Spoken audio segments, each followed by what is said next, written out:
സുഹൃത്തുക്കളെ, ഇന്ന് രാവിലെ ഞാനൊരു സ്റ്റോറി ചെയ്തിരുന്നു, വീഡിയോ സ്റ്റോറി. അതായത് മുമ്പ് ചെയ്തത് പ്ലേ ചെയ്ത് കേൾപ്പിച്ചിരുന്നു. പ്രത്യേകിച്ച് രാഹുൽ മാങ്കൂട്ടത്തിൽ ഞാനും തമ്മിലുണ്ടായിട്ടുള്ള വിഷയങ്ങളുടെ യഥാർത്ഥ ചരിത്രം എന്താണെന്ന് പറഞ്ഞുകൊണ്ട്. പക്ഷേ അത് ഞാൻ പറഞ്ഞു 145 ദിവസങ്ങൾക്ക് മുമ്പ് ചെയ്തതാണ്. എന്നാൽ 5 മാസങ്ങൾക്ക് മുമ്പ്, ഏകദേശം 5.5 മാസങ്ങൾക്ക് മുമ്പ്, ഒരു 160 170 ദിവസങ്ങൾക്ക് മുമ്പ് നിലമ്പൂർ ബൈ ഇലക്ഷൻ്റെ സമയത്ത് അവിടെ റീൽസ് ഇട്ട് കളിക്കുകയും അവിടെ തെരഞ്ഞെടുപ്പ് കമ്മീഷൻ ഉദ്യോഗസ്ഥരുടെ നേരെ അനാവശ്യമായിട്ട് തട്ടിക്കയറുന്ന നാടകം കളിക്കുകയും ചെയ്തത് ഞാൻ പൊളിച്ചടിക്കുകതിൻ്റെ വാശിയും വൈരാഗ്യവുമാണ് അവരവരുടെ സുഹൃത്ത് മുഖേന എനിക്കെതിരെ ഫേസ്ബുക്ക് പോസ്റ്റ് ഇട്ട് തീർക്കാൻ ശ്രമിച്ചത് എന്നുള്ളത് തെളിയിക്കുന്ന ഒരു വീഡിയോ ആണ് ഇപ്പോൾ നിങ്ങളുടെ മുമ്പിൽ പ്ലേ ചെയ്യുന്നത്. ആ പ്ലേ ചെയ്യുമ്പം നിങ്ങളെ ആ വീഡിയോയുടെ ഇദ്ദേഹം കാണിച്ചു തരാം. അതിനകത്ത് ഞാൻ പറയുന്നുണ്ട്, യൂത്ത് കോൺഗ്രസിൻ്റെ സംസ്ഥാന ജനറൽ സെക്രട്ടറി എന്നെ വിളിച്ചു വന്നു. ആളുടെ പേര് ഞാൻ അതിൽ പറഞ്ഞിട്ടില്ല, ക്രിസ്ത്യൻ നാമധാരിയാണെന്ന് മാത്രമേ പറഞ്ഞിട്ടുള്ളൂ. ആളുടെ പേര് ജോമോൻ ജോസഫ് എന്നാണ്. അദ്ദേഹം കാസർഗോഡുകാരനാണ്. രാഹുൽ മാങ്കൂട്ടത്തിൽ യൂത്ത് കോൺഗ്രസ് അധ്യക്ഷ സ്ഥാനം ഒഴിയുന്ന സമയത്ത് ജോമോൻ ജോസഫിനെ യൂത്ത് കോൺഗ്രസിൻ്റെ സംസ്ഥാന അധ്യക്ഷനാക്കാനുള്ള ശ്രമം നടന്നു. പക്ഷേ അത് പൊളിഞ്ഞു പോയതുകൊണ്ടാണ്, ബിനു ചുള്ളിൻ്റെയും അബീൻ വർക്കിയുടെയും ഒക്കെ പേര് ഉയർന്നു വന്നതുകൊണ്ടാണ് അവരുടെ അടുത്ത പെട്ടി തൂങ്ങിയായിട്ടുള്ള OP ജനീഷിനെ പിടിച്ചുകൊണ്ട് നാക്കിയിട്ടുള്ളത്. ജനീഷിനെതിരെ ഒരുപാട് ആരോപണങ്ങളുണ്ട്. ആ ആരോപണങ്ങളെക്കുറിച്ച് ഞാൻ വിശദമായിട്ട് നേരത്തെ പറഞ്ഞിട്ടുണ്ട്. എന്നാലും വീണ്ടും ഒരിക്കൽ കൂടി പിന്നീട് പറയുന്നതാണ്. അപ്പോൾ ഇവൻ്റെ പേര് ജോമോൻ ജോസഫാണ്. കാഞ്ഞങ്ങാട് സീറ്റിൽ ഇത്തവണ മത്സരിക്കാം എന്ന് കരുതിയിട്ട് നിൽക്കുകയാണ്. കാഞ്ഞങ്ങാട് നിലവിൽ CPയുടെ സിറ്റിംഗ് സീറ്റാണ്. 2016-21 വരെ മന്ത്രിയായിരുന്ന ചന്ദ്രശേഖരൻ ആണ് ഇപ്പോൾ അവിടെ നിന്നുള്ള CPIയുടെ MLA. ഇത്തവണ അദ്ദേഹം മാറും, പുതിയൊരാൾ വരും. ജോമോൻ ജോസഫ് നിലവിൽ ജില്ലാ പഞ്ചായത്ത് മെമ്പറാണ്. ജോമോൻ ജോസഫാണ് എന്നെ വിളിച്ചതെന്നുള്ളത് ഞാൻ ഈ സ്റ്റോറിക്ക് അത് പറഞ്ഞിട്ടില്ല. അത് ആദ്യം ഞാൻ ആ സ്റ്റോറിയുടെ തമ്പ് നൈറ്റിൽ നിന്ന് കാണിച്ചു തരാം. എത്രത്തോളം നിങ്ങൾ ക്ലിയർ ആയിട്ട് കാണാൻ കഴിയുമെന്ന് എനിക്കറിയില്ല, ഈ ലൈറ്റിൻ്റെ പ്രശ്നം കൊണ്ട്. 5 മാസങ്ങൾക്ക് മുമ്പ് ഇട്ടതാണ്. ഓക്കെ, ഞാനത് ആദ്യം നിങ്ങളെ പ്ലേ ചെയ്ത് കാണിക്കാനുള്ള ഒരു സംവിധാനം ഉണ്ടാക്കാം. ഞാനൊന്ന് ഇവിടെ ഫിറ്റ് ചെയ്തോട്ടെ.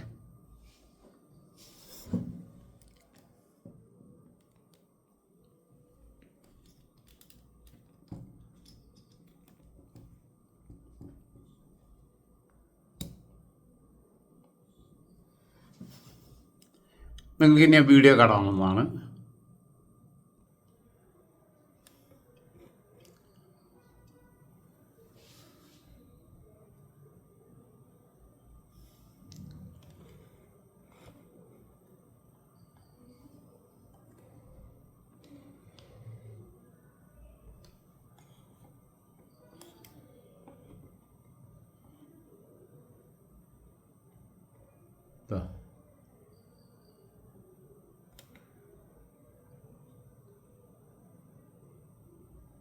ഷാഫി പറമ്പിൽ ആറാട്ടണ്ണൻ, രാഹുൽ മാങ്കൂട്ടത്തിൽ അലൻ ജോസ് പെരേര എന്ന് പറഞ്ഞിട്ടാണ് വീഡിയോ ഞാൻ കൊടുത്തിട്ടുള്ളത്. 5 മാസം മുമ്പുള്ളതാണ്.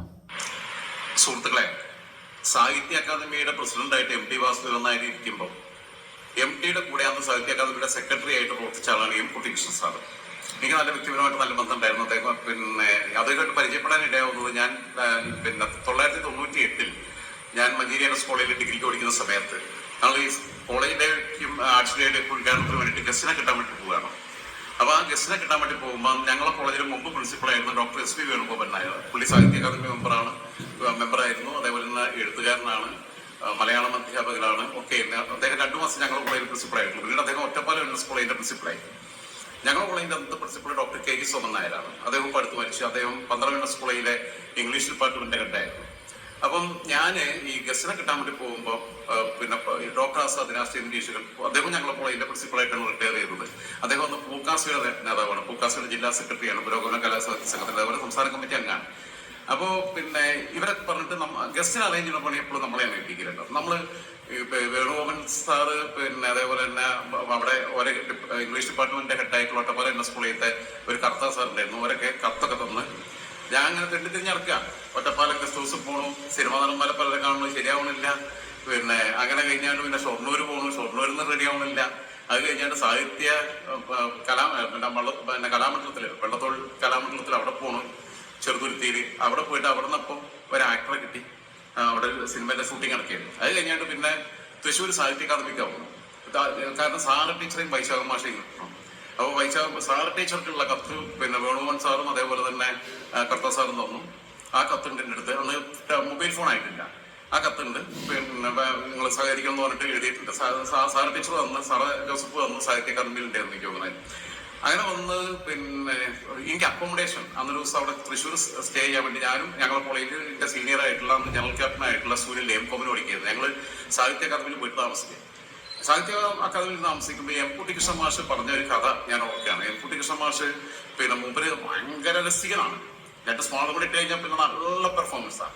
അപ്പം മൂപ്പര് പറഞ്ഞു ഇങ്ങനെ ഇരുന്ന് കഴിഞ്ഞാൽ ഇങ്ങനെ ആളുകൾ ഇങ്ങനെ സ്വയം വലിയ മഹാന്മാരാണെന്ന് അടിക്കുന്നതിനെ പറ്റി മൂപ്പര് പറഞ്ഞാണ്. മൂപ്പര് പറഞ്ഞ് ഈ ഒരു സ്കൂൾ അധ്യാപിക കഥയാണ് പറയുന്നത്. സ്കൂൾ അധ്യാപിക ക്ലാസ് എടുത്തുകൊണ്ടിരിക്കുകയാണ് കുട്ടിക്ക്. ക്ലാസ് എടുത്തുകൊണ്ടിരിക്കുമ്പോൾ 36 പറഞ്ഞു ഈ പിന്നെ സ്പേസിലേക്ക് ബഹിരാകാശത്തേക്ക് പരീക്ഷണാർത്ഥം നമ്മൾ പട്ടീനെ അയച്ച കഥ പറഞ്ഞു. അതിന്റെ ടീച്ചർ പറഞ്ഞു എന്ത് മനസ്സിലായി എന്ന് വെച്ചു കുട്ടികളോട്. അപ്പോൾ ടീച്ചർ പ്രതീക്ഷിച്ച മറുപടി എന്താ വെച്ചാൽ നമ്മളെ പിന്നെ ടെക്നോളജി ഇത്രയ്ക്ക് വളർന്നു കഴിഞ്ഞിരിക്കുന്നു, നമ്മളെ ശാസ്ത്ര സാങ്കേതിക വിദ്യ ഇത്രയും വളർന്നിട്ടുണ്ട് എന്നുള്ള ഒരു മറുപടി കുട്ടികൾക്ക് നിന്ന് കിട്ടുന്ന എഴുതിയിട്ടാണ് ടീച്ചർ ചോദിച്ചത്. പക്ഷേ ഒരു കുട്ടി നീച്ചിട്ട് പറഞ്ഞു, ആദ്യത്തെ കുട്ടികളോട് ചോദിച്ചപ്പോൾ ആ കുട്ടി നീച്ചിട്ട് പറഞ്ഞു പൊക്കാനുള്ള ആളുണ്ടെങ്കിൽ ഏത് പട്ടിക്കും എത്രയും പൊങ്ങാന്ന് മനസ്സിലായിയാണ്. അതന്നെയാണ് ഈ ഷാഫി പറമ്പിലും രാഹുൽ മാങ്കൂട്ടത്തിലും PK ഫിറോസും. മോയന്തുകൾ, പുളിച്ചികൾ, നോളകൾ എന്നൊക്കെ പറഞ്ഞിട്ടുള്ള പരാമർശങ്ങൾ ഉൾപ്പെടെയുള്ള പിന്നെ വ്യാപകമായിട്ടുള്ള പ്രചാരണമാണ് യൂത്ത് ലീഗിന്റെ യൂത്ത് കോൺഗ്രസിന്റെ പ്രവർത്തകർക്കിടയിൽ നടക്കുന്നത്. പിന്നെ യൂത്ത് ലീഗിന്റെ ഒരുപാട് ആൾക്കാരെ വിളിച്ചു. ഇന്നലെ വൈകുന്നേരം നിലമ്പൂര് UDYF-ന്റെ അതായത് ഐക്യജനാധിപത്യ UDF-ന്റെ യുവജന വിഭാഗങ്ങളുടെ യൂത്ത് ലീഗ് യൂത്ത് കോൺഗ്രസിന്റെ ഒക്കെ പ്രവർത്തകരുടെ യോഗം ഉണ്ടായിരുന്നു. യൂത്ത് ലീഗിന്റെ പ്രവർത്തകർക്കിടയിൽ നിന്ന് PK ഫിറോസിനെതിരെ അതിരൂക്ഷമായ വിമർശനമാണ് ഉണ്ടായിട്ടുള്ളത്. അവർക്ക് അത്രയും അതൃപ്തിയുണ്ട്. കാരണം ഇത്യാദി കാട്ടിക്കൂട്ടലും കൊണ്ടാണ് ഐറ്റങ്ങളോട് പണിയെടുക്കുകയാണ്. ഐറ്റങ്ങൾ ഇന്ന് എത്ര ആൾക്കാർ വിളിച്ചിട്ടുണ്ടെന്ന് അറിയോ? എത്ര ആൾക്കാരെ പിന്നെ മലപ്പുറത്ത് നിന്ന് വിളിച്ചിട്ടുള്ളത്? കാരണം മണ്ണൂർ മണ്ഡലത്തിൽ നിന്നും ഏറനാട് മണ്ഡലത്തിൽ നിന്നും അതേമാതിരി തന്നെ മഞ്ചേരി മണ്ഡലത്തിൽ നിന്നും ഒക്കെ അവിടെ പോയി ദിവസം പോയിട്ട് വരുമ്പോൾ ഓർക്കൊക്കെ ഓരോ ബൂത്തിന്റെ ചുമതലയുള്ളവരാ. ഓരോ മണ്ഡലം പിന്നെ നേതാക്കന്മാർ, മുനിസിപ്പൽ കമ്മിറ്റി ഭാരവാഹികൾ, അങ്ങനെയുള്ള ആൾക്കാരൊക്കെ പോവുകയാണ്. യൂത്തിലുകാർ ഒരു വണ്ടിക്ക് എണ്ണടിക്കണം എന്നുണ്ടെങ്കിൽ 10,500 ഉറുപ്പികയാണ്. അപ്പോൾ രാജ്യത്തെ ഇവിടെ 2-3 ദിവസം നിൽക്കാൻ ഞങ്ങൾക്ക് അവിടെ ഒരു വീടിട്ടോന്ന് ചോദിച്ചത്. അങ്ങനെ വെച്ചാൽ കാരണം ഹോട്ടലിലൊന്നും റൂമിട്ടല്ല. അങ്ങനെ ഇടങ്ങാറായിട്ട് സ്വന്തം കയ്യിൽ നിന്ന് പൈസ എടുത്തിട്ടാ, പാർട്ടി ഫണ്ടൊന്നുമല്ല, സ്വന്തം കയ്യിൽ നിന്ന് പൈസ എടുത്തിട്ട് പട്ടിപ്പണി എടുക്കുകയാണ് അവർ കടപ്പിക്കാണ്ട്. അപ്പോഴാണ് ഇതിലൂടെ പട്ടിഷോ നടത്തിക്കൊണ്ടിരിക്കുന്നത് ഈ നോളകള്. ഈ ഉത്തരം താങ്ങുന്ന പല്ലികളായിട്ട് മാറുകയാണ് പിന്നെ രാഹുൽ മാങ്കൂട്ടത്തിലും ഷാഫി പറമ്പിലും. അതിലൊപ്പം ഈ PK ഫിറോസ് ഒക്കെ കുറച്ചൊക്കെ ഒരു ഭൗതിക നിലവാരം ഉണ്ടായിരുന്ന ഒരാളായിട്ടാണ് ഞാനെ കണ്ടിരുന്നത്. നല്ല രാഷ്ട്രീയ പ്രവർത്തകനാണെന്ന് വിശ്വസിച്ചിരുന്നു. പക്ഷെ മൂപ്പര് ഇവരപ്പം കൂടിയാണ്ട് ഈ പിന്നെ തൂരിയോനെ പേരിയാണോ നടന്നുള്ള ഒരു വർത്താനം ഉണ്ടല്ലോ, അതൊക്കെ ഉണ്ടായിരുന്നു. ആ ഒരു ദുർഗന്ധം ഇയാളിലേക്കും കൂടി ഇപ്പോ പകർന്നു കിട്ടിയിട്ടുണ്ട്. PK ഫിറോസ് ഒക്കെ പരിപാടി നടത്താൻ മതി. ഈ നോളത്തിനടുത്ത് പോയല്ലേ താനൊരു കന്ന് കണ്ട് പിന്നെ അടുത്ത തവണ വീണ്ടും മത്സരിച്ച് കഴിഞ്ഞാൽ ഒരുപക്ഷെ ജയിക്കാൻ സാധ്യതയല്ല. ഇയാതി കാട്ടിക്കൂട്ടലും പരിപാടിയൊക്കെ നടത്തിക്കൊണ്ട് കഴിഞ്ഞു കഴിഞ്ഞാല് ഒരു കാലത്തും ചിലപ്പോൾ കൈശലാവാൻ പോകുന്നില്ല. അല്പന്മാര്, ഇത്ര അല്പന്മാരായിട്ടുള്ള ആൾക്കാർ അവിടെ ഉണ്ടോ? ആൾക്കാർ ഇപ്പൊ പലരും വിളിച്ചിട്ടൊക്കെ പറയണത് എന്താ അറിയോ? കോൺഗ്രസിനകത്തെ ആറാട്ടണ്ണനും അലൻ ജോസ് പെരേരയുമാണ് ഷാഫി പറമ്പിലും രാഹുൽ മാങ്കൂട്ടത്തിൽ. എവിടെ എത്തി നിങ്ങൾ ആലോചിച്ച് നോക്കി. ഇവർ ഇന്ന കഴിഞ്ഞ ദിവസം യൂത്ത് കോൺഗ്രസിന്റെ പിന്നെ സംസ്ഥാന ജനറൽ സെക്രട്ടറി ആണെന്ന് പറഞ്ഞാൽ ഇന്ന ഒരാൾ വിളിച്ചു. ഒരു ക്രിസ്ത്യനാണ്, പിന്നെ ജില്ലാ പഞ്ചായത്ത് മെമ്പറൊക്കെയാണ്. ആളെ പേര് അവിടെ പറയുന്നില്ല. സംഘടന വല്ല സംസ്ഥാന ജനറൽ സെക്രട്ടറി ആണല്ലോ. ഒരുപാട് സംസ്ഥാന ജനറൽ സെക്രട്ടറിമാരുണ്ടല്ലോ. അതുകൊണ്ട് അതിൽ പിന്നെ ക്രിസ്ത്യൻസും മുസ്ലിംസും ഹിന്ദുസും ഒക്കെ ഉണ്ട്. അപ്പൊ അതുകൊണ്ട് ഞാൻ ആളെ പേര് പറയുന്നില്ല. പിന്നെ ഇപ്പൊ ബുദ്ധിമുട്ടിക്കണ്ടായിരുന്നില്ല. എന്നെ വിളിച്ചപ്പോൾ ഞാൻ മാറിയിട്ട് സംസാരിക്കും. പിന്നോട് ഭയങ്കര ഗൗരവത്തിലാണ്. നിങ്ങൾക്ക് എന്തെങ്കിലും വ്യക്തിവൈരാഗ്യം ഉണ്ടെങ്കിൽ നിങ്ങൾ കൊട്ടേഷനാണ് എടുത്തിട്ടുള്ളത്, പൈസ മേടിച്ചിട്ടാണ് ചെയ്യണമെന്നൊക്കെയുള്ളതാണ് ചോദിക്കുന്നത്. ഞാൻ പറഞ്ഞ പൊന്നു സുഹൃത്തെ, ഓരോരുത്തരുടെ അടുത്തും കായ് വാങ്ങിക്കൊണ്ട് ആർക്കെതിരെ മിണ്ടാതി നിൽക്കൂല. ആരുടെങ്കിലും കായ് മേടിച്ചു കണ്ട് വേറെ ആർക്കെങ്കിലും എതിരെ എനിക്ക് ബോധ്യമില്ലാത്ത ആരോപണങ്ങളോ വിമർശനങ്ങളോ നടത്തൂല്ല എന്ന് പറഞ്ഞു. അപ്പൊ മുമ്പിൽ പിന്നെ ഇങ്ങനെ പറയാം, അങ്ങനെയല്ല നിങ്ങൾ പിന്നെ അവരെ ടാർഗറ്റ് ചെയ്യുന്നു. അപ്പൊ ഞാൻ പറഞ്ഞ ടാർഗറ്റ് ചെയ്യേണ്ട കാര്യമുണ്ട്. അഹങ്കാരത്തിന് കച്ചും കാര്യം വെച്ചാലും പിന്നെ നോളത്തരം കാട്ടിക്കഴിഞ്ഞാൽ നമ്മൾ പിന്നെ ഉണ്ടാക്കി വെച്ചു. പിന്നെ അങ്ങനെ ഒരു വൈരാഗ്യ ബുദ്ധി ഷാഫിയോടുണ്ടെങ്കിൽ 2 ആഴ്ച മുമ്പ് ഞാനിപ്പോ ജോലി ചെയ്യുന്ന സ്റ്റോറി ചെയ്യുന്ന ഞാനവിടെ മാസസമ്പളത്തിനല്ല, പിന്നെ നല്ല മഴയുണ്ട്, പിന്നെ ആ സ്ഥാപനത്തിലെ പ്ലാറ്റ്ഫോമിൽ ഞാൻ 2 ആഴ്ച മുമ്പാണ് ഷാഫി പറമ്പിൽ കേരളത്തിലെ മുഖ്യമന്ത്രിയായി കാണണം എന്ന് പറഞ്ഞിട്ടുള്ളത്. വടകര ലോക്സഭാ തെരഞ്ഞെടുപ്പിന്റെ സമയത്ത് ഷാഫി എന്തുകൊണ്ട് ജയിക്കണം എന്ന് പറഞ്ഞിട്ട് ഞാൻ ചെയ്തിട്ടുള്ള വീഡിയോ അന്ന് ഞാൻ സ്റ്റോറി ചെയ്യുന്ന സ്മാർട്ട് പിക്സ് മീഡിയക്കകത്ത് 3.5 ലക്ഷത്തിലധികം ആൾക്കാരെ യൂട്യൂബിൽ മാത്രം കണ്ടത്. ഫേസ്ബുക്കിൽ എത്ര കണ്ടു എന്ന് വെച്ചറിയില്ല, ഞാൻ നോക്കാറില്ല. ആ കണ്ടത് എന്താ ഷാഫിയിൽ കൈ പഠിച്ചിട്ടാണോ ചെയ്തതെന്ന് ചോദിച്ചു. രാഹുൽ മാങ്കൂട്ടത്തിന് വേണ്ടിയിട്ടുള്ള ക്യാമ്പയിനകത്ത് ഞാൻ കൃത്യമായിട്ടുള്ള അഭിപ്രായങ്ങൾ പറഞ്ഞു. പ്രത്യേകിച്ച് കൃഷ്ണകുമാർ BJP സ്ഥാനാർത്ഥിയായിട്ട് വന്നപ്പോൾ, അതുവരെ BJPക്ക് സാധ്യതയുള്ള മണ്ഡലമായിട്ട് കണ്ടെങ്കിലും കൃഷ്ണകുമാർ BJP സ്ഥാനാർത്ഥിയായിട്ട് വന്നപ്പോൾ ഞാൻ നേരെ തിരിച്ചു ഞാൻ പറഞ്ഞു, കൃഷ്ണകുമാർ പിന്നെ രാഹുൽ മാങ്കൂട്ടത്തിന്റെ ഭൂരിപക്ഷം വർദ്ധിപ്പിക്കാൻ വേണ്ടി വന്നതാണെന്ന് പറഞ്ഞു. ഞാൻ പറഞ്ഞു രാഹുലിന്റെ അടുത്ത് പൈസ മേടിച്ചു ചോദിച്ചു നോക്കുന്നതാണ്. അത് കഴിഞ്ഞ് പിന്നെ അങ്ങനെ പറഞ്ഞു, പിന്നെ നല്ല ഞാനോട് വെച്ചു, എവിടെയാണ് വീട് എന്നൊക്കെ ചോദിച്ചു. വീട് സ്ഥലം എവിടെയാണെന്ന് ഞാൻ പറയില്ല, ഏത് ജില്ലക്കാരനാണെന്ന് പറയില്ല. പിന്നെ പക്ഷെ ഞാൻ മാന്യത കാട്ടി. പിന്നെയാണ് ഞാൻ അറിയുന്നത്, ഈവൻ ഇതിനെ വിളിച്ചപ്പോ കാറിന്റെ ഉള്ളിലിരുന്നാ വിളിച്ചത്. PK ഫിറോസും ഷാഫി പറമ്പലും രാഹുൽ മാങ്കുട്ടത്തിൽ ഈ 3 ആൾക്കാരും ഒലപ്പുണ്ട്. ഇവിടെ 4 ആൾ കൂടെ ലൗഡ് സ്പീക്കർ ഇട്ട് വിളിച്ചു. എന്നാ പറയണ്ടേ, ഒരു ലൗഡ് സ്പീക്കർ ഇട്ട് പിന്നെ ആളെയും വിളിക്കണമെന്ന് പറയണ്ടേ? എനിക്കും ഈ പണി ചെയ്തൂടെ? ഇവരൊക്കെ വിളിക്കുമ്പോൾ 4 ആളെ കേൾപ്പിക്കാൻ വേണ്ടിയിട്ട് ലൗഡ് സ്പീക്കർ ഇട്ടാണ്ട് അതിന് മര്യാദയാണോ? അത് സാമാന്യ ബുദ്ധിക്ക് ഇറക്കണമാണ്. രാഷ്ട്രീയ പ്രവർത്തകരുടെ ഭാഗത്ത് നിന്ന് ഉണ്ടാവാൻ പാടില്ല. എന്തിനാ പിന്നെ ഈ നാടകം കളിച്ചാൽ നിൽക്കണവര് നമ്മൾ പൊട്ടനാക്കാൻ നിൽക്കുക? ഞമ്മക്ക് വിവരം കിട്ടാനുള്ള സോഴ്സ് ഉണ്ടെന്നേ എല്ലാ ഭാഗത്തും ഉണ്ട്. നിങ്ങളെന്താ കരുതിയേ? നിങ്ങൾ അങ്ങനത്തെ ആൾക്കാരെ കണ്ടിട്ടുണ്ടോ? നിങ്ങളെ കായ് മടിച്ചുകാണ്ട് ഉണ്ടാക്കുക, നിങ്ങളെ കായ് മടിച്ചുകാണ്ട് വേറെ എതിരെ പറയാം, അങ്ങനെയുള്ളവരുടെയൊക്കെ നിങ്ങൾ കണ്ടിട്ടുണ്ടോ? ഈച്ചിന്റെ നാക്കും എന്റെ തൊള്ളയും എന്റെ കണ്ണും എന്റെ തലച്ചോറും വിൽക്കാൻ തീരുമാനിച്ചിട്ടില്ലാന്നേ. എന്റെ കണ്ണുകൊണ്ട് ഞാൻ കാണുന്ന കാര്യങ്ങൾ, എന്റെ തലകൊണ്ട് ഞാൻ അത് വിവേചന ബുദ്ധിയോടെ നിരീക്ഷിച്ച് എന്റെ തൊള്ളുകൊണ്ട് ഞാൻ അവതരിപ്പിക്കും. അത് ഇനി തുടരും. വിമർശിക്കാതിരിക്കാനല്ല, മിണ്ടാതിരിക്കാനല്ല, വിമർശിച്ചുകൊണ്ടേ ഇരിക്കാൻ തന്നെയാണ് തീരുമാനം. കാരണം ഇങ്ങനത്തെ കെട്ട കാഴ്ചകൾ കാണുമ്പോൾ മിണ്ടും. ഇവിടെ ഒരു കാട്ടിയെന്താ ഓരോ നാടകങ്ങൾ നിങ്ങൾ ആലോചിച്ച് നോക്കണം. ആ പരിശോധനയിലുള്ള നാടകങ്ങളെ നടത്തി തെരഞ്ഞെടുപ്പ് കമ്മീഷന്റെ പിന്നെ നിർദ്ദേശപ്രകാരം പോലീസ് ഉദ്യോഗസ്ഥരും ബാക്കിയുള്ള റവന്യൂ ഉദ്യോഗസ്ഥരും പിന്നെ വിവിധ വകുപ്പുകളിലുള്ളവരും വാഹന പരിശോധന നടത്തുമ്പോൾ അത് ലൈവാണ്, എല്ലായിടത്തും നടത്തുന്നുണ്ട്. നരേന്ദ്രമോദി വന്നാലും പിണറായി വിജയൻ വന്നാലും പരിശോധന നടത്തുന്ന വഴി കൂടി വരികയാണെങ്കിൽ പരിശോധിക്കും. സംശയം തോന്നിയാൽ ചിലപ്പോൾ തുറക്കും, സംശയം ഇല്ല എന്നുണ്ടെങ്കിൽ ചിലപ്പോൾ പെട്ടി തുറക്കൂല. അത്രയേ ഉള്ളൂ. ഇവർ രാത്രി പിന്നെ ഭക്ഷണം കഴിക്കാൻ വേണ്ടി പോയി എന്നാ പറഞ്ഞേ. ഒരു നിലമ്പൂരാണ് ക്യാമ്പ് ചെയ്ത് നിൽക്കുന്നത്. നിങ്ങൾ മനസ്സിലാക്കണം, നിലമ്പൂരിന്റെ ഭൂമിശാസ്ത്രം അറിയില്ല.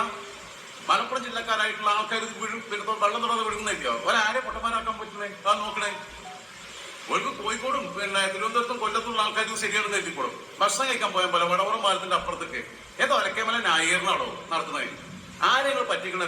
പുളിച്ചുകൾ, ഭൂലോക നോളകൾ, മൊയന്തുകൾ വന്നാണ്ട് വടവറം പാലം കഴിഞ്ഞ് കഴിഞ്ഞാൽ പിന്നെ നല്ലൊരു ഓർഡർ ഇട്ടണമെങ്കിൽ 24 കിലോമീറ്റർ അപ്പുറം മഞ്ചേരിക്ക് പോകണം, അല്ലെങ്കിൽ 30 കിലോമീറ്റർ അപ്പുറം പെരുന്തമണ്ണയ്ക്ക് പോകണം. നിലമ്പൂരില്ലാത്ത ഏത് ഫുഡാണ് വടവറം പാലത്തിന് അപ്പുറത്തേക്ക് ഒഴുക്കി കിട്ടാണ്ടിരുന്നത്? നിലമ്പൂര് പിന്നെ ഇന്റർനാഷണൽ പിന്നെ നിലവാരമുള്ള ഹോട്ടൽ വരെ ഉണ്ട്. റോസ് ഇന്റർനാഷണൽ ഉണ്ട്, ഉർവശി ഉണ്ട്, ഫറസ് ഉണ്ട്, ഫുഡ് ബൈൻഡിനെ കൂട്ടിപ്പോയി. അവിടെ തട്ടുകടകളുണ്ട്. രാത്രി മീൽസ് ഇട്ടണമെങ്കിൽ അത് കിട്ടും. പൊറോട്ട ഇട്ടണമെങ്കിൽ പൊറോട്ട കിട്ടും, ബീഫ് ഇട്ടണമെങ്കിൽ, മീൻ കിട്ടണമെങ്കിൽ, ചിക്കൻ കിട്ടണമെങ്കിൽ, പച്ചക്കറി കിട്ടണമെങ്കിൽ, ചൈനീസ് ഫുഡ് കിട്ടണമെങ്കിൽ, അറേബ്യൻ ഫുഡ് കിട്ടണമെങ്കിൽ, അൽഫാമും കുഴിമന്തിയൊക്കെ ഉൾപ്പെടെയുള്ളത് ഏതും കിട്ടും. നിലമ്പൂർ അങ്ങാടി കിട്ടാത്ത സാധനം വാറ്റുചാരായം മാത്രമേ ഉള്ളൂ. മനസ്സിലായില്ലേ? പച്ചമലടുത്ത് പറഞ്ഞ ഇവരെന്താ വെച്ചാൽ വൈകുന്നേരം പോലെ പിന്നെ അബദ്ധത്തിൽ തോന്നിപ്പോയ ഒരു കുട്ടി ഒരു സീൻ ഉണ്ടാക്കുക, എന്തായാലും ചെക്ക് ചെയ്യും. അപ്പുറത്തേക്ക് പോകുമ്പോൾ വടപുറം പാലത്തിന്റെ അപ്പുറത്തേക്ക് ഒരിക്കൽ വേണ്ടാന്ന് KTDCന്റെ ഫാമിലി ഹോട്ടലുണ്ട് നിലമ്പൂര് കരിപ്പുഴയിൽ. അതേപോലെ ആൾക്കാരെ പറ്റിക്കുക. ആരെങ്കിലും ഹോട്ടലിൽ നിന്ന് ഭക്ഷണം കഴിക്കാൻ പോകുമ്പോൾ തുണി കുപ്പായെടുത്തിട്ടാവുക. എന്ത് ഹോട്ടലിൽ പോയിട്ട് ഭക്ഷണം കഴിച്ചിട്ട് പിന്നെ ഇവര് താമസിക്കുന്ന ഹോട്ടലിൽ നിന്ന് പുറത്തേക്ക് ഇറങ്ങുമ്പോൾ ഈ തുണിയും കുപ്പായവും പുസ്തകവും ഇത് വലിയ വായനക്കാരാണെന്ന് അറിയിക്കുന്നത്. അതിനാണ് പ്രവർത്തിച്ചത്. ഭയങ്കര വായനക്കാരായത്. ഹോട്ടലിൽ പോയിട്ട് ഭക്ഷണം കഴിക്കുമ്പോൾ നോവൽ വായിച്ചുകൊണ്ടിരിക്കുക, ലേഖനം വായിച്ചുകൊണ്ടിരിക്കുക, മൊബൈലിൽ തോണ്ടിക്കൊണ്ടിരിക്കും ചിലപ്പോൾ. അത്രയേ ഉള്ളൂ. ഭയങ്കര വായനക്കാരാണ് എന്നുള്ളത് കാണിക്കണം. സ്വരാജ് വായനക്കാരൻ നടത്തി, ഞങ്ങളും വായനക്കാരാണ്. അതാണ് ഈ പുളിച്ചള പരിപാടി. അതിന് വേണ്ടിയിട്ടാണ് ഈ നാടകം കളിച്ചത്. കൃത്രിമമായിട്ട് ഇമേജ് സൃഷ്ടിക്കാൻ. ആരെങ്കിലും ഉണ്ട് നമ്മൾ ഒരു ഭക്ഷണം കഴിക്കാൻ വേണ്ടിയിട്ട് പോകുമ്പോൾ അരമണിക്കൂർ നേരത്തെ കേസുള്ളൂ. ഭക്ഷണം കഴിച്ചാണ്ട് തിരിച്ച് റൂമിൽ തന്നെ വരുന്നത്. ഭക്ഷണം കഴിച്ചിട്ട് അവിടുന്ന് ഭക്ഷണം കഴിക്കുന്നതിന് മുമ്പ് കുപ്പായം, ഭക്ഷണം കഴിച്ചിട്ട് കുപ്പായം മാറുക. അങ്ങനെ ഉണ്ടോ? കുളിച്ചുമ്പോൾ കുപ്പായം മാറും. ഭക്ഷണം കഴിക്കാൻ പോയി പിന്നെ തിരിച്ചു പിടിക്കല്ലേ റൂമിൽ തന്നെ വരുന്നേ. അപ്പൊ എന്തിനാ ഡ്രസ്സ് എടുത്ത് എന്തിനാ പെട്ടിയെടുത്തത്? നമ്മൾ ഭക്ഷണം കഴിക്കാനോ നമ്മളിവിടെ ഹോട്ടലിൽ പോയി താമസിക്കുകയാണെന്നുണ്ടെങ്കിൽ, പുറത്തു പോയിട്ട് ഭക്ഷണം കഴിക്കാൻ വേണ്ടിയിട്ട് വേറെ ഏതെങ്കിലും ഹോട്ടലിലേക്ക് ഒന്ന് പോകുകയാണെന്നുണ്ടെങ്കിൽ അത് വണ്ടി പോകുകയാണെങ്കിൽ കുടയും കൂടി എടുക്കണ്ട. നമ്മൾ പിന്നെ ഗൂഗിൾ പേ ഉണ്ടെന്നുണ്ടെങ്കിൽ മൊബൈൽ ഫോൺ മാത്രമേ എടുക്കുള്ളൂ. ഇല്ലാന്നുണ്ടെങ്കിൽ പൈസയും കൂടി കയ്യിലെടുക്കും. വേറെ എന്തെങ്കിലും എടുക്കോ? ഒരു കർച്ചീഫ് നമുക്ക് കയ്യിലെടുക്കും. സൗകര്യം. ഇവരാരെയാണ് ഈ പറ്റിക്കുന്നത്? 8 കാലി മൂഞ്ഞ് കളിക്കരുത്. ഇവരെന്നിട്ട് റീൽസ് എടുത്തുകൊണ്ട് പിന്നെ BGM ഇട്ടുകൊണ്ട് പിന്നെ അവതരിപ്പിച്ച് സ്റ്റാറാവാൻ നോക്കുക. മെയ്യണങ്ങാതെ കൈ നനയാതെ മീൻ പിന്നെ പിടിക്കാൻ നോക്കുകയാണ്. അതാണ് ഇവരുടെ പരിപാടി. തൃക്കാക്കരയിലും പുതുപ്പള്ളിയിലൊക്കെ തന്നെയാണ് ഈ നോവൽ കാട്ടിയിട്ടുള്ളത്. അവിടെ ഈ പറയുന്ന UDF-ന്റെ 10-40 MLA-മാരും ഇത്രയും 10-20 MP-മാരും രാജ്യസഭാംഗങ്ങൾ ഉൾപ്പെടെ 20-ലേറെ MP-മാരും ഉണ്ടല്ലോ. ലീഗിന്റെയും കോൺഗ്രസിന്റെയും കേരള കോൺഗ്രസിന്റെയും ഒക്കെ MLA-മാരും MP-മാരും ഒക്കെ ഉണ്ടല്ലോ. തൃക്കാക്കര ഉപതെരഞ്ഞെടുപ്പിന്റെ വിജയം വരുമ്പോഴേക്ക് തന്നെ ഉമ്മച്ചേച്ചിയുടെ വണ്ടിക്ക് പാഞ്ഞു വരാം. ഷാഫി മാങ്കൂട്ടത്തിലും പുതുപ്പള്ളിയിൽ വിജയം ഉണ്ടാക്കിയാൽ അവർക്ക് പാഞ്ഞു വരാം. വേറെ ഒന്നും പോണില്ലല്ലോ. ഇവിടെ തിരുവഞ്ചൂർ രാധാകൃഷ്ണനോ KC ജോസഫോ ബെന്നി ബഹനാനോ വേണ്ട ചാടിമലോടുണ്ടല്ലോ. ആദ്യം ഇയാൾ മനസ്സിലാക്കേണ്ട കാര്യം എന്താ അറിയോ?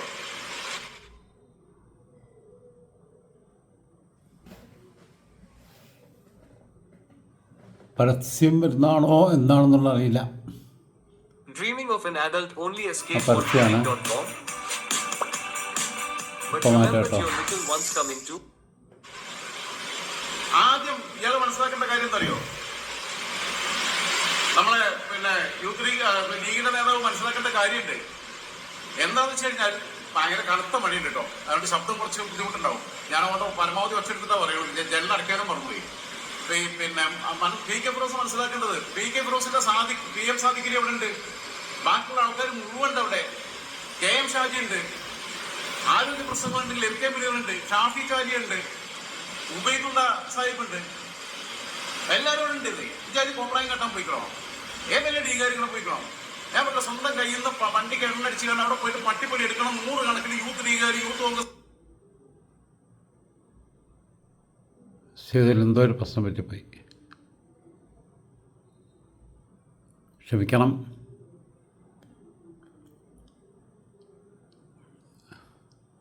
ഇതെങ്ങനെ ഒഴിവാക്കേണ്ടതെന്ന് എനിക്കറിയില്ല. തൽക്കാലം ഇങ്ങനെ തന്നെ പോട്ടെ. യൂത്ത് ലീഗുകാർ യൂത്ത് കോൺഗ്രസ്സുകാരൊക്കെ ഉണ്ട്. അതിന്റെ ഓൽ കൂടി നാണക്കുണ്ടാക്കി ഓവറാക്കി ചളാക്കരുത്. ഓരോ സ്ക്രിപ്റ്റൊക്കെ നന്നായിരുന്നു, അല്ല ഓരോ അഭിനയൊക്കെ നന്നായിരുന്നു. പക്ഷെ സ്ക്രിപ്റ്റും മോശമായി, സംവിധാനം മോശമായി. അതിനുണ്ടായത് എന്നും നാട്ടുകാർ പൊട്ടന്മാരാക്കരുത്. അവിടുത്തെ ഭൂമിശാസ്ത്രം അറിയാത്ത ആൾക്കാരെ പൊട്ടന്മാരാക്കാം. ഇവർക്കറിയാം പെട്ടി പരിശോധിക്കുന്ന അറിയാം. അപ്പൊ പെട്ടി പരിശോധിക്കുമ്പോൾ അത് മൊബൈലിൽ ഷൂട്ട് ചെയ്ത് ഇവർ പെട്ടെന്ന് താരങ്ങളായി മറന്നു കരുതിയായി ഡീഗ്രേഡ് ചെയ്യപ്പെട്ടു. ആൾക്കാർ പുച്ഛിക്കുകയാണ് പോലെ. ഓരോ രണ്ടാളത്തെയും കാലം കൊണ്ട് കെട്ടിപ്പൊക്കിയ കൃത്രിമ ഇമേജ് മുഴുവൻ തകർന്നടിയുന്ന അതിദയനീയമായ കാഴ്ചയ്ക്കാണ് ആ സംഭവത്തിലൂടെ കേരളം സാക്ഷ്യം വഹിച്ചത്. ഇവരെന്താന്നുള്ളത്, ഇവര് ഭൂലോക തരികളാണെന്നുള്ളത് ഓലെങ്ങനെ ബോധ്യപ്പെടുത്തി കൊടുക്കുന്നേ. അതിന് 2 ദിവസം മുമ്പാണ് നമ്മൾ പറഞ്ഞത്. ഒരു ഉപദേശപൂർവ്വമാണ് സ്റ്റോർ ചെയ്യുന്നത്. റീൽസ് ഇട്ട് കളിക്കാനല്ല രാഷ്ട്രീയം എന്നുള്ളത്. ഇവിടെ DVFന്റെ എല്ലാ നേതാക്കന്മാരില്ല. സനോജ് ഉണ്ട്, വസീഫ് ഉണ്ട്, ഈ പറയുന്ന ചെറുപ്പക്കാരായിട്ടുള്ള തിരുവമ്പാടി MLA ലിൻഡോ ജോസഫ് ഉണ്ട്, ബാലുശ്ശേരിയിലെ സച്ചിൻ ദേവ് ഉണ്ട്. പല മുതിർന്ന നേതാക്കന്മാർ മുഴുവൻ അവിടെ ഉണ്ട്. പാർട്ടിയുടെ CPM സംസ്ഥാന കമ്മിറ്റി അംഗങ്ങളുണ്ട്, ജില്ലാ ഭാരവാഹികളുണ്ട്, എല്ലാവരും ഇവിടെ ഉണ്ട്. ആരെങ്കിലും ഇങ്ങനത്തെ പുളിച്ചത്തിന് പോയിക്കണോ? BJPന്റെ രാജീവ് ചന്ദ്രശേഖർ തൊട്ട് PDJSന്റെയും BJPന്റെയും ഷോൺ ജോർജ് ഉൾപ്പെടെയുള്ള എല്ലാ ആൾക്കാരും ഇവിടെ ഉണ്ട്. ആരെങ്കിലും ഇമാതിരി വൃത്തിയോട് കാണിച്ചിട്ടുണ്ടോ? ആകെ കാണിച്ചത് ഈ 3 എണ്ണാണ്. PK ഫിറോസും രാഹുൽ മാങ്കൂട്ടത്തിലും ഷാഫി പറമ്പിലും. പിന്നെ എന്നെ വിളിച്ച യൂത്ത് കോൺഗ്രസിന്റെ സംസ്ഥാന ജനറൽ സെക്രട്ടറി വന്നത് എന്തിനാ ലൗഡ് സ്പീക്കറായിട്ട് കേൾപ്പിക്കുന്നത്? അന്ന് രാഹുലിന്റെ അടുത്തിന്റെ നമ്പർ ഉണ്ടല്ലോ, രാഹുൽ എന്നെ വിളിച്ചൂടെ? ഷാഫിക്ക് എന്നെ അറിയാലോ. ഞാൻ ഷാഫി തമ്മിൽ സംസാരിച്ചിട്ടില്ല.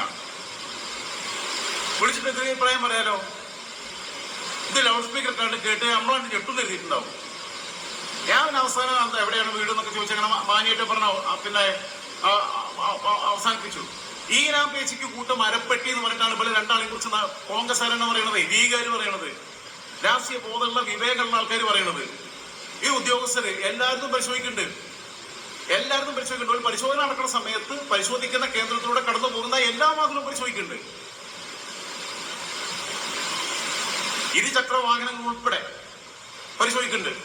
പക്ഷെ ഈ പരിശോധിക്കുന്നത് ആരും ഓലൊന്നും മൊബൈലിൽ റീൽസ് എടുത്ത് കളിച്ചില്ലാന്നേ. പരിശോധിച്ചോ, അത് അവരുടെ ഡ്യൂട്ടിയാണ്. തെരഞ്ഞെടുപ്പ് ഉദ്യോഗസ്ഥരെ ഒരു വണ്ടി പരിശോധിക്കാതെ വിട്ടു കഴിഞ്ഞാൽ ലൈവാ ഓൽക്കെതിരെ നടപടി ഉണ്ടാവും. തെരഞ്ഞെടുപ്പ് കാലത്ത് സംസ്ഥാന സർക്കാരിന് പോലും പോലെ നേരെ നിയന്ത്രണമില്ല. ഒരു നേരെ അങ്ങോട്ട് റിപ്പോർട്ട് ചെയ്യണ്ടേ ഇവര്. ഇപ്പൊ നമ്മൾ മെട്രോയിൽ യാത്ര ചെയ്യുകയാണെങ്കിൽ അല്ലെങ്കിൽ നമ്മൾ ഫ്ലൈറ്റിൽ യാത്ര ചെയ്യുകയാണെങ്കിൽ ഒക്കെ കോയമ്പത്തൂർ റെയിൽവേ സ്റ്റേഷൻ ഉൾപ്പെടെയുള്ള സുരക്ഷാ ഭീഷണി നിലനിൽക്കുന്ന കേന്ദ്രങ്ങളിൽ തീവ്രവാദ ആക്രമണ സാധ്യതയുള്ള പല കേന്ദ്രങ്ങളിലും അതേപോലെ മുംബൈയിലും ഒക്കെ ആണെങ്കിൽ സാധാരണ റെയിൽവേ സ്റ്റേഷനിലും നമ്മൾ മെറ്റൽ ഡിറ്റക്ടറിലൂടെ കടന്നു പോകണം. നമ്മളെ ബാഗേജ് സ്കാനറിലൂടെ വിടണം. ഇവിടെ കൊച്ചി മെട്രോയില് സ്കാനറിലൂടെ വിടണം. ഞാൻ മദ്യപിച്ചിരുന്ന സമയത്ത് ഞാൻ ഒരു വട്ടം ഞാൻ സാധാരണ ആരേലും വെക്കുകയാണെങ്കിൽ നേരെ മെറ്റൽ ഡിറ്റക്ടറിലൂടെ പോയാൽ മതി. കോടതി എന്തെങ്കിലും കൈ പിടിച്ച് പോവാം. അപ്പോൾ ഞാൻ ബാഗിനുള്ളിൽ വെച്ചു. ബാഗിനുള്ളിൽ വെച്ചപ്പോൾ എന്താട്ടി ഇവര് സ്കാനിങ്ങിൽ തുടങ്ങി. അപ്പൊ എന്നോട് എന്നോട് ചോദ്യം ചെയ്തു. അപ്പൊ ഞാൻ പറഞ്ഞു ഒരു പിന്നെ പൈൻ്റ് ഉണ്ട്, ഒരു ബോട്ടിലുണ്ട്, ഓപ്പൺ അല്ല, കഴിക്കാൻ വീട്ടിൽ കൊണ്ടിട്ട് കഴിക്കാനാണ്, ഞാൻ മേടിച്ചെന്നേ ഉള്ളൂ എന്ന് പറഞ്ഞു. അങ്ങനെ പറഞ്ഞിട്ടുണ്ട്. കഴിഞ്ഞല്ല അന്വേഷിച്ചുകൊണ്ടിരുന്ന സമയത്താണ്. അതേമാതിരി ഒരു വട്ടം വിശാഖപട്ടണം എയർപോർട്ടിൽ നിന്ന് ഞാൻ നാട്ടിൽ നിലമ്പൂർക്ക് വരിക. അപ്പൊ പിന്നെ മറ്റേ ട്രെയിനിൽ വന്നു കഴിഞ്ഞാൽ ഒരു ദിവസം ഫുള്ള് യാത്ര ചെയ്യണം. എന്നിട്ട് പാലക്കാടോ അല്ലെങ്കിൽ ഷൊർണൂർ ഇറങ്ങിയിട്ട് അടുത്ത ട്രെയിനൊക്കെ കയറി പിന്നെ നിലമ്പൂർക്ക് പോകണം. അപ്പൊ എനിക്ക് അർജന്റായിട്ട് എത്തണം. അപ്പൊ ഞാൻ എന്നിട്ട് വിശാഖപട്ടണം നിന്റെ അമ്മായി എന്നെ കാണാൻ വേണ്ടി പോയതാ. പ്രായമായിട്ട് സുഖമില്ലായിരിക്കുന്നു. ഞാൻ ഗൾഫിൽ നിന്ന് നേരെ വിശാഖപട്ടണത്തേക്കാണ് പോണത്. ചെന്നൈയിൽ വന്നിട്ട് ചെന്നൈയിൽ നിന്ന് വിശാഖപട്ടണത്തേക്കാണ് പോയത്. അപ്പൊ ഞാൻ തിരിച്ചു വരുമ്പോൾ വിശാഖപട്ടണം നിന്ന് ബാംഗ്ലൂർക്ക് ഫ്ലൈറ്റ് കിട്ടി. അപ്പൊ പിന്നെ 1 മണിക്കൂർ നേരെ ഉള്ളൂ അതിന്റെ ഫ്ലൈയിങ് പിന്നെ ടൈം എന്ന് പറയുന്നത്. 1 മണിക്കൂർ കൊണ്ട് ബാംഗ്ലൂർ എത്തും. ബാംഗ്ലൂരിൽ നിന്ന് അപ്പൊ തന്നെ നിലമ്പൂർക്ക് പിന്നെ പ്രൈവറ്റ് ബസ്സുകളുണ്ട്. ആ ബസ്സിൽ കയറി കഴിഞ്ഞാൽ എനിക്ക് രാവിലെ ആകുമ്പോൾ തന്നെ ഇവിടെ എത്താം. അപ്പൊ ഈ ഒരു ദിവസം മുഴുവൻ പോകില്ല, 12 മണിക്കൂറിലാവാം. ഞാൻ അങ്ങനെ വരിക. അപ്പൊ ഞാൻ സാധാരണ ഇതിൽ തീപ്പെട്ടിയാണ് ഫ്ലൈറ്റ് യാത്ര നടത്തുമ്പോൾ കയ്യിൽ വെക്കുക, തീപ്പെട്ടി. അതാവുമ്പോൾ സ്കാനിങ്ങിന് പിടിക്കൂല. അന്ന് ഞാൻ പിന്നെ അബദ്ധത്തിൽ എൻ്റെ അടുത്ത് ലൈറ്റർ ഉണ്ടായിരുന്നു, തീപ്പെട്ടി ഉണ്ടായിരുന്നില്ല. ലൈറ്റർ ഞാൻ എന്നിട്ട് ട്രോളി ബാഗിന്റെ അടിയിലൊക്കെ ഇങ്ങനെ വെച്ച് ഒട്ടിച്ചൊക്കെ ഒരു പിന്നെ ഇൻസുലേഷനെ കൊണ്ട് ഒട്ടിച്ചൊക്കെ വെച്ചു. സ്കാനിങ്ങിൽ പിടിച്ചു, ഓല അവിടെ മേടിച്ചു വെച്ചു. ഇതൊക്കെ ഉണ്ടാവുന്ന നടപടിക്രമം. നമ്മളെ ബാഗേജ് ചെക്ക് ചെയ്യുന്നതിനാ നമ്മളെടുത്ത് പിന്നെ മയക്കുമരുന്നുണ്ടോ, മറ്റ് ബോംബുണ്ടോ, വേറെ ആയുധങ്ങളുണ്ടോ, ഇതൊക്കെ നോക്കാനാ. 1,00,000 ആളെ ചെക്ക് ചെയ്യുമ്പോ ഒരാളെന്ന് പോലും ബാഗിനകത്ത് നമുക്ക് സാധനം കിട്ടില്ല എന്ന് വരും. പക്ഷെ പോകുന്ന ആൾക്കാർ മുഴുവൻ ഈ പ്രോസസ്സിന് വിധേയരാവണം. അത് നടപടിക്രമമാണ്. അത് അറിയാത്തവരൊന്നല്ലല്ലോ ഈ ഊളകള്. അൻവറിന്റെ വീട്ടില് രാത്രി തലയിൽ മുണ്ടിട്ട് പോയവനല്ലേ രാഹുൽ മാങ്കുട്ടത്തിലെ കോൺഗ്രസ് നേതാക്കന്മാർ അറിയാതെ ഓൻ കരുതി എന്താ അറിയാം, അവിടെ പോയി കണ്ട് അഥവാ അൻവറിനെ അന്ന് അനുനയിപ്പിക്കാൻ പറ്റിയ പിന്നെ ഓന് സ്റ്റാറായല്ലോ. സണ്ണി ജോസഫ് KPCC പ്രസിഡന്റ് അവിടെ ഉണ്ട്, വർക്കിംഗ് കമ്മിറ്റി അംഗങ്ങളായിട്ടുള്ള ശശി തരൂരുണ്ട്, പിന്നെ കെ സുധാകരനുണ്ട്, പ്രതിപക്ഷ നേതാവ് VD സതീശനുണ്ട്, അഖിലേന്ത്യാ കോൺഗ്രസിന്റെ ജനറൽ സെക്രട്ടറി ആയിട്ടുള്ള KC വേണുഗോപാലുണ്ട്, DCC president VS Joy ഉണ്ട്, സ്ഥാനാർത്ഥിയായിട്ടുള്ള ആര്യാട ഷോക്ക് തന്നെ അവിടെ ഉണ്ട്, KPCC സെക്രട്ടറി ആയിട്ടുള്ള ആലിപ്പറ്റ ജമീൽ അവിടെ നിന്നുണ്ട്. ഇവരൊക്കെ ഉണ്ട്. അൻവറുമായി വ്യക്തിപരമായി നല്ല ബന്ധമുള്ള ഒരുപാട് MLA-മാര് മുസ്ലിം ലീഗിന്റെയും കോൺഗ്രസിന്റെ ഒക്കെ ഉണ്ട്. ഓല അനുനയിപ്പിക്കാം. കുഞ്ഞാലിക്കുട്ടി സാഹിബ് പിന്നെ വിചാരിച്ച് നടക്കാത്തത് രാഹുൽ മാങ്കൂട്ടത്തിൽ പോയിക്കാണ്ട് എങ്ങനെയും കിട്ടിയാലൊരു മാങ്ങ ഇല്ല പോയാലൊരു കല്ല് എന്ന് എറിഞ്ഞു നോക്കിയതാ രാത്രിയിൽ ആളാവാൻ വേണ്ടി. ഈ ജാതി നോളത്തിനെ കാട്ടിക്കൊണ്ടിരിക്കണേ പട്ടിഷോ നടത്തുകയാണ് ഇവര്. വെറും പട്ടിഷോ 8 മുമ്പ് കളിച്ചുകൊണ്ടിരിക്കുക. എല്ലാ ആൾക്കാരും പിന്നെ പരിശോധിക്കണ്ടേ, വരുന്ന മാത്രമൊന്നുമല്ല. ബാക്കിയുള്ളവർ നിർത്താണ്ട് ഈ അല്പത്തരത്തിന് നിന്നിട്ടില്ല എന്നുള്ളൂ. എന്തായിരുന്നാലും ഇവരെന്തായി എന്നുള്ളത് എന്താണ് എന്നുള്ളത് കൃത്യമായി കേരളീയ സമൂഹത്തിന് മുമ്പിൽ അവരെന്നെ ഓവറായിട്ട് അഭിനയിച്ച് ചളാക്കി പൊളിച്ചു കൊടുത്തു പോലെ. ഇവരെ യഥാർത്ഥ മുഖം ഇത്രയും വികൃതമാണെന്നുള്ളത് കേരളീയ സമൂഹം തിരിച്ചറിഞ്ഞു. കോൺഗ്രസിനകത്തെയും ലീഗിനകത്തെയും ഇവരുടെ പിന്നെ അന്ധമായി ഇവരെ സ്നേഹിച്ചിരുന്ന ഇവരുടെ ഫാൻസിന് അത് ബോധ്യപ്പെട്ടു. പാനിയെടുക്കണോ പോയിട്ട് കോപ്രായം കാട്ടിക്കൊടുക്കല്ലേ, റീൽസ് കളിക്കണമെന്നല്ല രാഷ്ട്രീയം. എത്ര ആ മണ്ഡലത്തിനകത്ത് ഒരു പകുതിയിലേറെ പേരും ഏറ്റവും അത്യന്താധുനികമായ ഫോൺ ഉപയോഗിക്കുന്നവരൊന്നല്ല. ആന്ധ്രയിൽ നിന്ന് കുടിയേറി വന്ന കൊശവന്മാരുള്ള നാടാ. ചോല നായ്ക്കന്മാരെന്ന് പറഞ്ഞ ഏറ്റവും പ്രാചീനമായിട്ടുള്ള ഗോത്രവർഗ വിഭാഗങ്ങൾ താമസിക്കുന്ന മണ്ണാ. നിലമ്പൂർ എന്താണെന്നറിയാതെ ഈ ജാതി മോയന്തൽ അവിടെ കൊണ്ടിട്ടുണ്ടെങ്കിൽ എന്തറിയോ, ആര്യ സുഖത്തിൽ കിട്ടേണ്ട വോട്ടും കൂടി ഇല്ലാണ്ടാവും. എനിക്ക് ആര്യ സുഖത്തോടും കോൺഗ്രസ് നേതൃത്വത്തോടും പറയാനുള്ള ഇത്യങ്ങളും മൂന്നോടും ഒന്നെങ്കിലും മര്യാദയ്ക്ക് മഴയും വെയിലും കൊണ്ട് പണിയെടുക്കാൻ പറയും. നാട്ടിൽ ഇറങ്ങി കാണ്ടിട്ട് ഓരോ ബൂത്തൊക്കെ കേന്ദ്രീകരിച്ചാണ്ട്. അല്ലാന്നുണ്ടെങ്കിൽ പെട്ടി കണക്കെടുത്ത് തിരിച്ചു പോകാൻ പറയും ഓരോ ഹോട്ടലിൽ നിന്ന്. കുട്ടികളെ അടിച്ച വരാൻ പോണ പഞ്ചായത്ത് തെരഞ്ഞെടുപ്പിനെ അത് കഴിഞ്ഞിട്ട് വരാൻ പോണ നിയമസഭാ തെരഞ്ഞെടുപ്പിനെയൊക്കെ ബാധിക്കുന്ന ഒരു ഉപതെരഞ്ഞെടുപ്പാണെന്നുള്ള ഉത്തരവാദിത്വ ബോധമുണ്ട് രാഷ്ട്രീയക്കാർക്ക്. ആ ബോധത്തോടെയാണ് BJP-യുടെയും CPM-ന്റെയും ഈ 3 ഒഴിച്ചിട്ടുള്ള ലീഗിന്റെയും കോൺഗ്രസിന്റെയും കേരള കോൺഗ്രസിന്റെ ഒക്കെ പ്രവർത്തകരോട് പ്രവർത്തിക്കുന്നത്, BDJS-ന്റെ ഒക്കെ CPI-യുടെ ഒക്കെ. എല്ലാവർക്കും ഇത് വലിയ പോരാട്ടം. അൻവറിന്റെ ടീം വരെ സ്വതന്ത്രന അൻവറിന്റെ ടീം വരെ നയിക്കുകയാണ് അവിടെ. ഇഞ്ചി അത് ഊളത്തരം കാട്ടാൻ പോയിട്ടില്ല. എന്തായിരുന്നാലും ഇവര് വെറും അലൻ ജോസ് പെരേരയുടെയും ആറാട്ടന്റെയും നിലവാരത്തിലുള്ള രണ്ട് ഭൂലോക പുളിച്ചുകളാണെന്നുള്ളത് നാട്ടുകാർക്ക് ബോധ്യപ്പെടുത്തി തന്നതിൽ അവരോടുള്ള നന്ദി അറിയിച്ചുകൊണ്ട് തൽക്കാലം അവസാനിപ്പിക്കുന്നത്. ഇന്നെ അവരെ കൊണ്ട് ഇവരെ കൊണ്ട് വിളിപ്പിക്കാൻ നിൽക്കണ്ട. നേരിട്ട് വിളിച്ച് പല സംസാരിക്കാണ്ടെങ്കിൽ സംസാരിച്ചോ. I will never air it. ഇന്നെ അത്രയും വിശ്വസിച്ച് സ്നേഹിച്ച് പലരോട് സംസാരിക്കാറുണ്ട്. രാഹുൽ ഞാൻ തമ്മിൽ ഒരുപാട് വട്ടം സംസാരിച്ചിട്ടുണ്ടല്ലോ. രാഹുലിന് ഫേവറബിൾ ആയിട്ടുള്ള പല ഞാൻ അയച്ചിട്ടുള്ള വോയിസ് രാഹുലിന്റെ അടുത്തുണ്ടല്ലോ.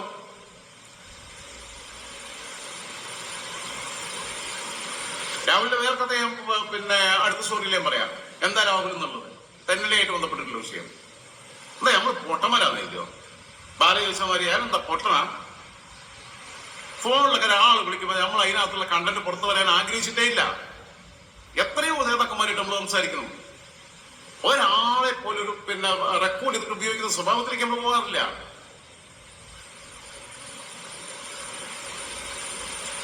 പാഠശാല തൊട്ട് മഞ്ചേശ്വരം വരെയുള്ള 140 നിയോജക മണ്ഡലങ്ങൾ നമുക്ക് ബന്ധപ്പെടാൻ പറ്റുന്ന ആൾക്കാരുണ്ട്. ചെറിയ കാലം കൊണ്ട് ഉണ്ടാക്കിയെടുത്തതാണ്. അല്ലാതെ നമ്മൾ പത്രപ്രവർത്തകനൊന്നും അല്ലല്ലോ. വെറും ഒരു പിന്നെ എന്താ പറയാ ഫോണിൽ നിന്നാണ്ട് എന്തെങ്കിലുമൊക്കെ നമുക്ക് മനസ്സിൽ തോന്നുന്ന കാര്യങ്ങൾ പറയുന്നുണ്ട്. ഒരു ഫോൺ വെച്ച് കണ്ടെന്നല്ലാതെ അങ്ങനെ ഉണ്ടാക്കിയെടുത്താ അത് വ്യക്തിപരമായി നമുക്ക് ക്രെഡിബിലിറ്റി ഉണ്ടാവണം. ഈ ജാതി കോപ്രായം കേട്ടാൻ ജീവിതത്തിൽ നമ്മൾ പോയിട്ടില്ല. നമ്മൾ രാഷ്ട്രപ്രവർത്തനം നടത്തിയിരിക്കുന്നത് ഒരു പഞ്ചായത്ത് മെമ്പർ പോലും ജീവിതത്തിലാകും എന്ന് പ്രതീക്ഷിക്കാതെ അവിടെ പണിയെടുക്കുന്ന ഈ 4 സ്ഥാനാർത്ഥികൾക്കും വേണ്ടിയിട്ട് പണിയെടുക്കുന്ന അൻവറിന് വേണ്ടിയിട്ടും ആര്യാ സുഖത്തിന് വേണ്ടിയിട്ടും സ്വരാജിന് വേണ്ടിയിട്ടും BJP സ്ഥാനാർത്ഥിക്ക് വേണ്ടിയിട്ടും പണിയെടുക്കുന്ന BJPയുടെയും കോൺഗ്രസിന്റെയും ലീഗിന്റെയും CPMന്റെയും CPIയുടെയും BDJSന്റെയും ഒക്കെ അടിത്തട്ടിലുള്ള സാധാരണ പ്രവർത്തകരുണ്ട്. അവരവരെ പണിക്ക് പോകാതെ ഇവിടെ പിന്നെ പല മണ്ഡലങ്ങളിൽ നിന്ന് വന്നിട്ട് അവിടെ വന്നിട്ട് വീട് കയറുക. അപ്പോഴാണ് ഇവന്മാരെ പട്ടി ഷോ. കോൺഗ്രസിലൂടെ ഒരാള് പറഞ്ഞതാ, നമ്മൾ കേട്ടിട്ടുണ്ട്, കുടത്തിൽ തല കുടുങ്ങിയ പട്ടി. അവര് പറഞ്ഞെന്താ വെച്ചാൽ ലീഗിന്റെ നേതാവ് എന്നോട് പറഞ്ഞേ പെട്ടിയിൽ തല കുടുങ്ങിയ പട്ടികൾ എന്നാ പറഞ്ഞത്. ഞാൻ ആ വേറെ ചാനലിൽ പറഞ്ഞത് ഇന്നലെ. അപ്പൊ ഞാൻ പറഞ്ഞു നിങ്ങൾ പട്ടികളെന്ന് വിശേഷിപ്പിക്കരുത്. കാരണം പട്ടിയക്ക് മലയാളം അറിയുന്നുണ്ടെങ്കിൽ, ഏതെങ്കിലും പട്ടിയൊക്കെ മലയാളം അറിയുന്നുണ്ടെങ്കിൽ ഐറ്റങ്ങൾ നിങ്ങളെ കടിക്കും. കാരണം പട്ടിയൊക്കെ നാണക്കേടാണ്. പല പട്ടികൾ ഇവർക്ക് വേണമെങ്കിൽ അംഗീകാരമാവും പട്ടീനോട് താരതമ്യപ്പെടുത്തിയത്. പക്ഷെ പട്ടിയൊക്കെ ഓരോട് താരതമ്യപ്പെടുത്തിയാല പിന്നെ അപമാനാണ്. സമാനതകളില്ലാത്ത വ്യക്തിത്വം എന്നൊക്കെ നമ്മൾ പറയില്ല, അത് ഇതാണ്. ലോകത്ത് ഒരു മനുഷ്യനോടും ഒരു മൃഗത്തോടും സാമ്യപ്പെടുത്താൻ പറ്റാത്ത ഒരു പ്രത്യേക തരം ജന്മങ്ങളായിട്ട് ഇറ്റങ്ങൾ 3 മാറിയിട്ടുണ്ട്. ഈ എങ്ങനെയാണ് ഈ കൂട്ടത്തിൽ ബോബന്റെ മുകളിലും ബോബന്റെ മുകളിന്റെയും കൂടെ പട്ടിക്കുട്ടി നടക്കണമാതിരി ഈ മാങ്കൂട്ടത്തിന്റെയും ഷാഫി പറമ്പിന്റെയും ഒപ്പം എങ്ങനെ PK ഫിറോസ് പോയി പെട്ടുപോയതെന്നാണ് എനിക്ക് മനസ്സിലാവാത്തത്. PK ഫിറോസ് അടിയന്തരമായിട്ട് ഈ ബന്ധം നിശ്ചയിച്ചിട്ടില്ലെങ്കിൽ താനൂരൊക്കെ നേരെ തിരിച്ചടിക്കും. നഷ്ടപ്പെടുന്ന പ്രതിച്ഛായ വീണ്ടെടുക്കാൻ വലിയ ബുദ്ധിമുട്ടാണ് ഫിറോസെ. അത് ഫിറോസ് മനസ്സിലാക്കണം. സ്നേഹം കൊണ്ട് പറയുക, വേണമെങ്കിൽ തിരിഞ്ഞാൽ മതി. നിങ്ങളൊന്നും ആരുടെ ഇളപ്പാനുട്ടിയല്ലോ മുട്ടപ്പാനുട്ടിയൊന്നുമല്ല. ആരെയും ചലിച്ചൊരു തേങ്ങയില്ല. നിങ്ങൾ എന്തുകൊണ്ടാണ് കേരള മാട്രിമോണി ചൂസ് ചെയ്തത്? ഇതിൽ ധാരാളം ചോയ്സുകളുണ്ട്. മലയാളത്തിൽ നോക്കാനുള്ള സൗകര്യവും ഉണ്ട്. സാധിക്കും.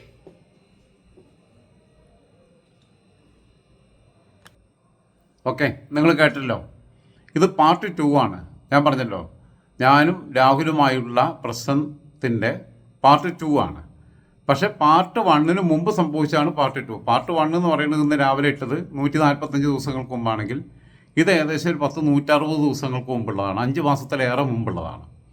5.5-6 മാസത്തിനടുത്താവാനായി, 5 മാസത്തിലേറെയായി അന്നുള്ളതാണ്. ആ സമയത്തിൻ്റെ വ്യത്യാസമുണ്ട്. പക്ഷേ ഇവിടെ നിന്നാണ് ഈ വീഡിയോ സ്റ്റോറി ഞാൻ ചെയ്തതിന് ശേഷമാണ് എനിക്കെതിരെ ഇന്ന് രാവിലെ ഞാൻ ചെയ്ത സ്റ്റോറി മായി ബന്ധപ്പെട്ട വിഷയങ്ങൾ അവരെനിക്കെതിരെ ദുരാരോപണം പെണ്ണുങ്ങളെ ജെട്ടി ഉറക്കാൻ പോകണമെന്നൊക്കെ പറഞ്ഞിട്ട് പ്രചാരണം നടത്തിയത്. അപ്പം എന്തായാലും ഇതിൻ്റെ നാൾവഴികൾ തുടർന്നും. ഇത് പാർട്ട് 2 ആണ്. പാർട്ട് 3 ഉണ്ടാവും, പാർട്ട് 4 ഉണ്ടാവും, ഒക്കെ ഉണ്ടാവും. ഇതുവരെ ഉണ്ടായിട്ടുള്ള സംഭവങ്ങൾ. കാരണം എന്നെ ഇങ്ങനെ കല്ലെറിയുന്ന ആളുകൾ അറിയണം യാഥാർത്ഥ്യം എന്താണെന്നുള്ളത്. അതിനു വേണ്ടിയിട്ടാണ്, വെറുതെ ഉണ്ടായതല്ല. എൻ്റെ വായിക്കകത്ത് കൈയിട്ട് കടുപ്പിക്കാൻ വേണ്ടി വന്നതാണ് എൻ്റെ അടുത്ത്. ചുമ്മാ അടങ്ങി നിൽക്കുമ്പോൾ അവർ തെറ്റ് ചെയ്തതിനെ വിമർശിച്ചു. ആ വിമർശനത്തിനെ, സർഗാത്മകമായ ആ വിമർശനത്തെ, സൃഷ്ടിപരമായ വിമർശനത്തെ അവർ തുറന്ന ഹൃദയത്തോടെ സ്വീകരിക്കുകയാണ് വേണ്ടത്, തിരുത്തുകയാണ് വേണ്ടത്.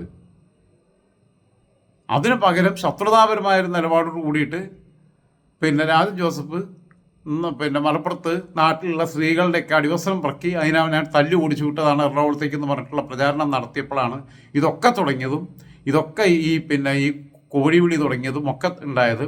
അപ്പം ഈ കഥയുടെ ബാക്കി ഭാഗങ്ങളും കൂടി നിങ്ങളുടെ മുമ്പിൽ അവതരിപ്പിക്കുന്നതാണ്. കാരണം അങ്ങേയറ്റത്തെ നീതിബോധത്തോടു കൂടിയിട്ടാണ് ഞാൻ സംസാരിച്ചിട്ടുള്ളത്. ആ ആത്മബലത്തിൻ്റെ പുറത്താണ് ഞാൻ നിങ്ങളോട് സംസാരിക്കുന്നത്. എനിക്കുള്ള ആത്മബലം പിന്നെ അവർക്കുണ്ടെന്നുണ്ടെങ്കിൽ ഞാൻ അവരെ ചലഞ്ച് ചെയ്യാം. ഞാൻ പറഞ്ഞിട്ടുണ്ടല്ലോ, ഓപ്പൺ കൺവെർസേഷന് അവരും ക്യാമറ ടീമിനെ കൊണ്ടിട്ടെ, ഞാനും കൊണ്ടുവരാം. ഓപ്പൺ ഡിബേറ്റിന് ഞാൻ തയ്യാറാണ്, ഷാഫിയോട് തയ്യാറാണ്, രാഹുലിനോട് തയ്യാറാണ്. എന്താ സംഭവിച്ചതെന്നുള്ളത് രാഹുലിന് ഇപ്പോൾ പിന്നെ അതിന് തയ്യാറായിട്ട് കാര്യമില്ല, പൊളിവിലാണ്. വീര പിന്നെ പരാക്രമിയായിരുന്നു, വീരശൂര പരാക്രമി.